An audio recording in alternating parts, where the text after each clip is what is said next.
ध्यानाभ्यास अगर कोई साधक दृढ़ता पूर्वक करे तो दृढ़ अभ्यास और दृढ़ संकल्प के बल पर साधक हिमालय पहाड़ को भी हिला सकता है।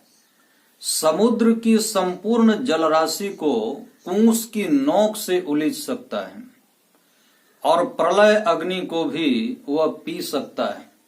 संसार के संपूर्ण झंझावतों को भी वह झेल सकता है। शत्रुओं के समस्त प्रहारों को भी वह सुखपूर्वक सह सकता है। अंतर मार्ग जनित कठिनाइयों को भी सहन कर सकता है और कामादि दुर्जय दैत्यों से भी वो टक्कर ले सकता है।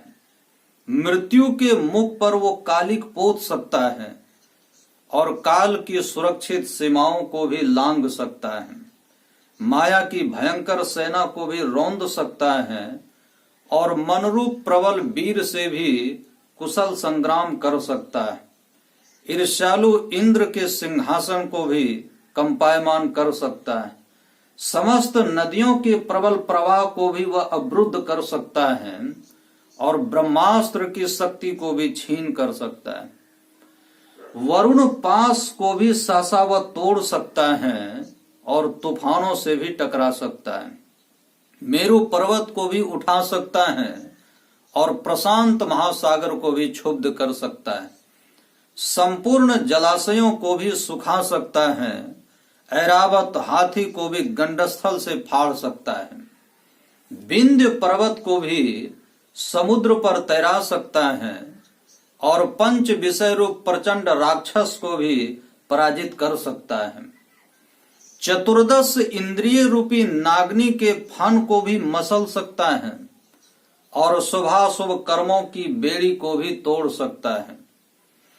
पाप के ढेर को भी जला सकता है और परमात्मा को भी सरलता पूर्वक जान सकता है।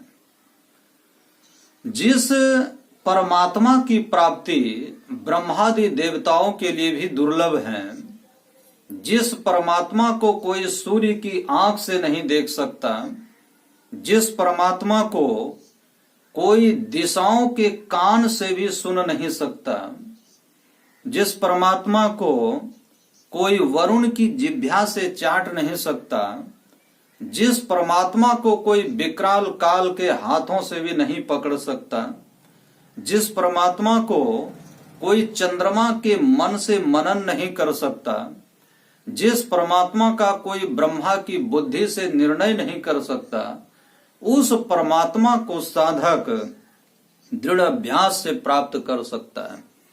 जिस परमात्म धाम तक ब्रह्मादि देवताओं की भी गति नहीं है, जिस परमात्म धाम में काल की भी पहुंच नहीं है, जिस परमात्म धाम तक मृत्यु की भी पहुंच नहीं है, जिस परमात्म धाम तक किन्हीं भी इंद्रियों की गति नहीं है, जिस परमात्म धाम तक कोई भी विकार पहुंच नहीं सकता, जिस परमात्म धाम तक किन्हीं भी देवियों की पहुंच नहीं है, देवताओं की पहुंच नहीं है, जिस परमात्म धाम तक कोई तत्व पहुंच नहीं सकता, जिस परमात्म धाम तक कोई भी प्राण पहुंच नहीं सकता और जिस परमात्म धाम तक प्रबल माया की भी गति नहीं है, जिस परमात्म धाम तक पंच कोशों में से एक भी कोश जा नहीं सकता, उस परमात्म धाम में साधक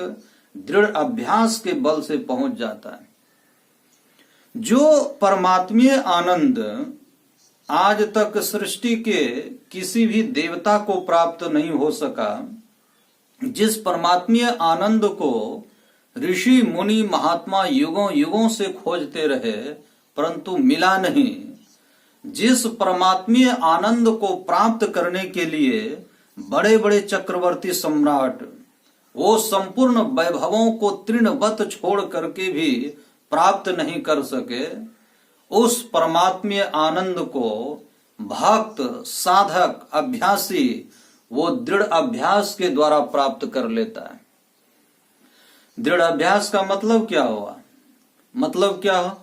जैसे माला फेरने लगे तो घंटों फेरते ही रह गए, पढ़ने के लिए बैठे तो पढ़ते ही रह गए, पूजा पाठ करने लगे तो घंटों करते ही रह गए, और आंखें मीच करके भजन करने के लिए बैठे तो घंटों करते ही रह गए।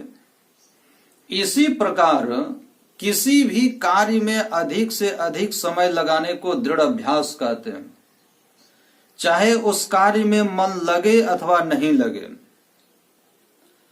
उसी को दृढ़ अभ्यास कहते हैं।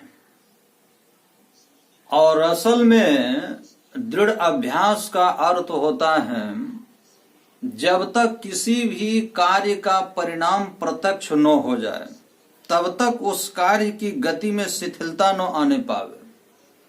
लाखों विघ्नों के सन्मुख समुपस्थित होने पर भी कार्य में मंदता नहीं बल्कि तीव्रता और अधिक बढ़ जाए।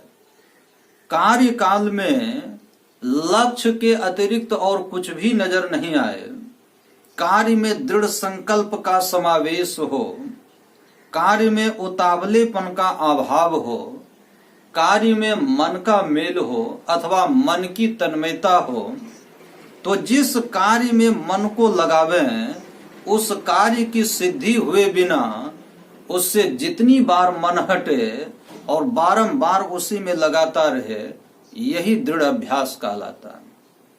अच्छा, दृढ़ का मतलब अटल, स्थिर, मजबूत, और अभ्यास का अर्थ होता है एक ही क्रिया को बारंबार दोहराते रहना या कार्य की बराबर पुनरावृत्ति।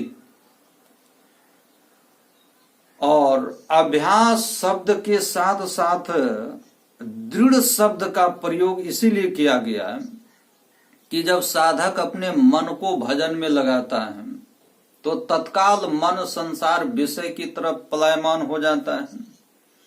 साधक पुनः पुनः मन को भजन में लगाता है और यह मन जो है पुनः पुनः विषय की ओर जाता है।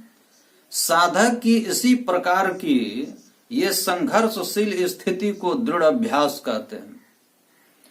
और महर्षि पतंजलि इसी क्रिया को अपने योगांगों में प्रत्याहार की संज्ञा दी है।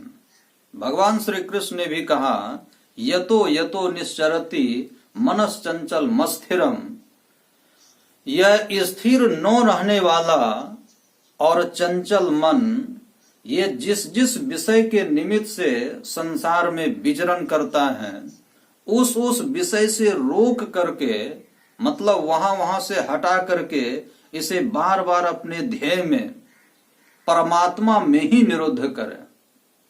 यतो यतो निसरति मना काम हता भ्रमत, ये काम की चोट से घायल चित्त जो है इधर उधर चक्कर काटता हुआ ये जहां जहां जाए, साधक पुरुष, विद्वान पुरुष को चाहिए कि वह वहां से उसे लौटा लाएं और धीरे धीरे धीरे धीरे अपने ध्येय हृदय में उसको स्थित करें। और इसका उदाहरण संतवानियों में भरपूर मिलता है। संत कबीर साहब ने कहा, जहवा गैल सिलहली चढ़ो गिरी गिरी पढ़ो, उठे सम्हारे सम्हारे चरण आगे धरो। संत पलटू साहब ने कहा, गिर गिर उठे सम्हारे असोई है मर्द सिपाही। और भक्तिन मीराबाई क्या कहती हैं, सोच सोच पग धरूं जतन से अब बार बार डिग जाए। संत तुलसी साहब ने कहा, छिन छिन मन को तहां लगावे, एक पलक छोटन नहीं पावे। और परमाराध्य गुरुदेव क्या कहते हैं, जह जह मन भगी जाए ताही तह तह से तत्क्षण अब फेर फेर ले आए, लगाइए ध्येय में आपन। तो इस प्रकार से अभ्यासी का अभ्यास काल में मन से सतत संघर्ष चलता है और इस संघर्ष में जो सफल होता है उसी की जीत होती है, और वही सफल अभ्यासी वो दृढ़ अभ्यासी कहलाता है। बाकी तो मन से पराजित होने वाला ये जन्म जन्म तक काल की चोट खाते रहता है। अच्छा, एक बात विचारणीय है, कि कोई बारंबार मन को आत्मा में लगाने के लिए कहते हैं, तो कोई एक क्षण के लिए हृदय में निरुद्ध करने के लिए कहते हैं, कोई शून्य में मन को केंद्रित करने के लिए कहते हैं, तो कोई ध्येय में अपने मन को स्थिर करने के लिए कहते हैं। अब यहां पर सवाल है कि जब तक हम आत्मा, हृदय, शून्य और ध्येय के रहस्य को नहीं समझ लेते हैं, तो तब तक अभ्यास में सफलता मिलती असंभव है, सफलता मिल नहीं सकती। तो संतों को उन स्थानों के अतिरिक्त मन को स्थिर करने का कोई भी स्थान नजर नहीं आया, पर हम लोग तो अपने मन से ही मन को स्थिर करने का प्रयास करते हैं, और जिसका परिणाम क्या होता है? जिसका परिणाम यह होता है कि हम सब तरफ से हार मान करके अंत में बैठ जाते हैं और मन हाथ लगता नहीं है। यह मन मंदिर, मस्जिद, गिरजाघर, गुरुद्वारे, तीर्थ, धाम, यज्ञ, उपवास, ये बाहरी कृत्यों से स्थिर नहीं होता है, बल्कि और भी अधिक यह चंचल हो जाता है। क्यों? इसलिए कि अभ्यास का बहिर्मुखी पूजा पाठ से कोई विशेष संबंध नहीं है। इसका संबंध तो एकमात्र बारंबार गुरु निर्दिष्ट स्थान पर ठहराने से है। तो मन का संबंध विषय से है और आत्मा का संबंध परमात्मा से है। तो विषय मलिनता युक्त है, इसीलिए इससे संबंधित विषय मन मलिन होता है, और परमात्मा क्या है? वो अत्यंत निर्मल है, इसीलिए परमात्मा से संबंधित यह आत्मा वो अत्यंत पवित्र है। और मलिनता में चंचलता होती, निर्मलता में स्थिरता होती है। इसलिए संत और भगवंत चंचल मन को बारंबार आत्मा की तरफ लगाने के लिए कहते। क्यों? इसलिए कि आत्मा के पवित्रता के कारण मन में भी पवित्रता आएगी, और जैसे जैसे हमारे मन में पवित्रता आएगी वैसे ही वैसे इसमें स्थिरता भी आती जाएगी। तो मन की स्थिरता के लिए ही सारे पुनीत कर्म किए जाते हैं। मन की स्थिरता में ही मानव का वास्तविक आनंद छिपा हुआ है। जैसे जैसे मन स्थिर होता जाता है तो वैसे ही वैसे वह आनंद और शांति को उगलता जाता है। मन की पूर्ण स्थिरता में ही पूर्ण आनंद और पूर्ण शांति निहित है। आज मन की चंचलता के कारण ही संसार के सारे वैभवों के उपलब्ध रहने पर मानव शाश्वत आनंद और शाश्वत शांति के लिए तरस रहा है। तो संत महापुरुष बतलाते हैं कि मन की स्थिरता में ही मानव का सारा सुख समाहित है, परंतु संसार के अज्ञानी मानव जो है ये चलायमान संसार के मलिन विषयों में मन लगा करके सुख और शांति को चाहते हैं, पर ऐसा होना कदापि संभव नहीं। जहां शांति है ही नहीं वहां शांति कैसे मिलेगी? जहां सुख है ही नहीं वहां सुख कैसे मिलेगा? और इसीलिए भगवान श्री कृष्ण ने बारंबार मन को आत्मा में लगाने के लिए कहा, और आत्मोपलब्धि ही मानव मात्र का लक्ष्य है। इसीलिए आत्मा को मानव के ध्येय वस्तु कहा। परंतु यह ध्येय वस्तु कहां प्राप्त होगी? तो कहा कि अपने हृदय में। और अपने हृदय से मतलब, अपने हृदय से तात्पर्य ये शरीर हृदय से नहीं, बल्कि आत्मा के हृदय से। और इसी को संतों ने योग हृदय कहा है। योग हृदय में ही आत्मा से मन का योग होता है, और इस स्थान को संतों ने बहुत नामों से अभिहित किया है। जैसे गगन द्वार कहा, दसवां द्वार, तिल खिड़की कहा, कंजा कमल, आज्ञा कमल, सुषुम्ना, आज्ञा चक्र, तीसरा तिल, शिवनेत्र, भ्रुवोर मध्य, नासाग्र, बिंदु, सुरथ शिरोमणि घाट आदि आदि। और इसी स्थान पर बारंबार मन को स्थिर करने से भजन पूजन का फल तत्काल प्राप्त हो जाता है। परंतु यह स्थान इतना सूक्ष्म है कि इन चर्म चक्षु से दिखाई नहीं पड़ता। और चमड़े के हाथों से इसका स्पर्श भी नहीं हो सकता। क्यों? इसीलिए कि यह स्थान, ये स्थूल संसार के सभी परिणामों से सर्वथा शून्य है, लेकिन है वो अवश्य जो दृढ़ अभ्यास से परिलक्षित होता है। और इसके लिए दृष्टि और मन की पूर्ण एकाग्रता की आवश्यकता है। इसके लिए पूर्ण संयम और नियम का पालन चाहिए। मन की समस्त इच्छाओं का परित्याग चाहिए।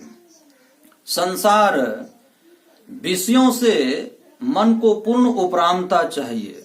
9 द्वारों से समस्त चित्त वृत्तियों का सिमटाव चाहिए। स्थूल सीमाओं का पूर्ण रूपेण अतिक्रमण चाहिए और 10 स्थूल इंद्रियों का पूर्ण निरोध चाहिए। तब कहीं गुरु कृपा से वह स्थान प्राप्त होता है। क्यों?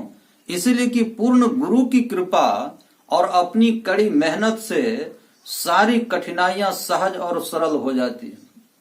समुद्र गाय के खूर में समा जाता है, हिमालय पहाड़ राई के समान हो जाता है और सुई के बारीक छिद्र में ऐरावत हाथी प्रविष्ट हो जाता है। प्रचंड पावक वो मलय सम शीतल बन जाता है। तो दृढ़ अभ्यास के बल पर ही साधक सहस्त्रार चक्र में प्रवेश कर जाता है। सहस्त्रार को संतों ने, महापुरुषों ने कई नामों से अभिहित किया है। इस स्थान को पूर्ण विभू मंडल भी कहते हैं। इस स्थान को ज्योति निरंजन कहते हैं, सहस्त्रार चक्र कहते हैं, सहस्त्रदल कमल कहते हैं, चंद्र मंडल कहते हैं, सुधा मंडल कहते हैं। तो सहस्त्रार चक्र के अंतर्गत ही सभी देवी देवताओं के उत्तम मध्यम स्थान है। 7 स्वर्ग हैं और सभी सुखमय लोकों के देवी देवता वहां विराजमान है।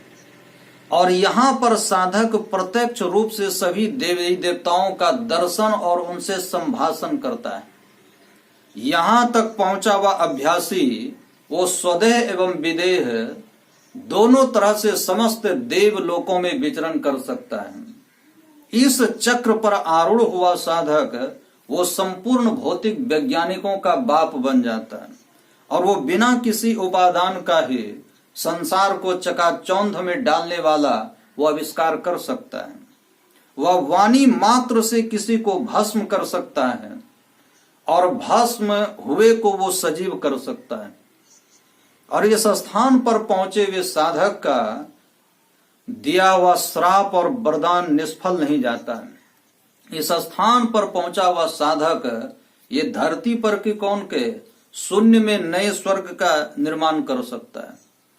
संपूर्ण ग्रह नक्षत्रों को जमीन पर से छू सकता है। वो आग को पी सकता है और समुद्र को चुल्लू में अटा सकता है। हिमालय को राई बना सकता है, वायु की गति को रोक सकता है, दिन को रात और रात को दिन बना सकता है। इस स्थान पर पहुंचा हुआ साधक अमृत को विष और विष को अमृत बना सकता है। वह सभी देवी देवताओं की शक्तियों का भंडार वो अकेले बन जाता है। और यहां पर उसे जो शास्त्र में वर्णन आया है, लोक चर्चित सारी सिद्धियां प्राप्त हो जाती हैं। जो विद्या जीवन पर्यंत पढ़ने पर भी विद्वानों को हासिल नहीं होती, सो उस साधक को प्राप्त हो जाती है। जो धन लालचियों को जीवन भर हाय हाय करने पर भी प्राप्त नहीं होता, सो उस साधक को प्राप्त हो जाता है। जो पुत्र विषयी पुरुषों को मरणांत में भी आत्मबल क्षय करके प्राप्त नहीं होता, सो उस साधक को प्राप्त हो जाता है। बहिरंग उपासना करने वाले लोगों को जो शक्ति लाख नाक रगड़ने पर भी प्राप्त नहीं होती, सो उस साधक को प्राप्त हो जाती है। और यहीं पर हठयोगियों की साधनाओं की परिसमाप्ति है। यहीं कुंडलिनी योग वालों की साधना की प्रकाष्ठा है। यहीं संपूर्ण देव उपासकों की पहुंच समाप्त हो जाती है। और यहीं पर वह मान सरोवर है कि जिसमें संसार से उपरामता दिलाने वाले वो असंख्य प्रकाशमान कमल विकसित हैं। यही वह मान सरोवर है कि जिसमें अवगाहन करने वाले कोटि ब्रह्म हत्या और लाखों भ्रूण हत्याओं के पापों से तत्काल मुक्त हो जाते। यही वह राजहंस कलरव करता है कि जिसके दर्शन से साधक के अंदर नीर क्षीर का सत्य असत का विवेक उदित होने लगता है। यही अभ्यासी को असंख्य शीतल रश्मियों से युक्त चंद्र का दर्शन होता है और जिसके दर्शन मात्र से जन्म जन्मांतर से धधकती विषय ज्वालाओं के दग्ध अंतःकरण को निहारते रहने वाली अंतर चक्षु वो शीतलता को प्राप्त हो जाती है। यही साधक स्थूल शरीर के बंधन से मुक्त होकर के वो सूक्ष्म शरीर में जन्म धारण करता है। यही साधक को अनिमादि अष्ट सिद्धियां सामने हाथ जोड़े खड़ी रहती है। यहीं पर साधक की अभुन्यति से ईर्ष्यालु इंद्र का हृदय ईर्ष्या से फटने लगता है। यहीं से एक तिल और आगे बढ़ने पर अभ्यासी संपूर्ण देवी देवताओं को अपने बस में कर लेता है। यहीं से एक तिल और आगे बढ़ने पर साधक अंतःकरण की चापल्यता से छुट्टी पा लेता है। परंतु संतों ने कहा कि याद रहे, यहां थोड़ी सी भी असावधानी होने से अर्थात अष्ट सिद्धियों के प्रलोभनों में फंसने से ये सब किया कराया सत्यानाश भी हो सकता है। क्यों? इसलिए कि यहां अंतर विकार जो है वो पूर्ण रूपेण नष्ट नहीं होते। इसलिए अभ्यासी कभी भी यहां से विकाराधीन होकर के वो साधना पथ से विचलित हो सकता है। यह स्थान इतना फिसलाव का है कि प्राय तो फिसल ही जाते हैं, कोई बिरले ही यहां से आगे बढ़ पाते हैं। और यहां से आगे बढ़ने पर ही अभ्यासी को भक्त को शाश्वत आनंद प्राप्त होता है।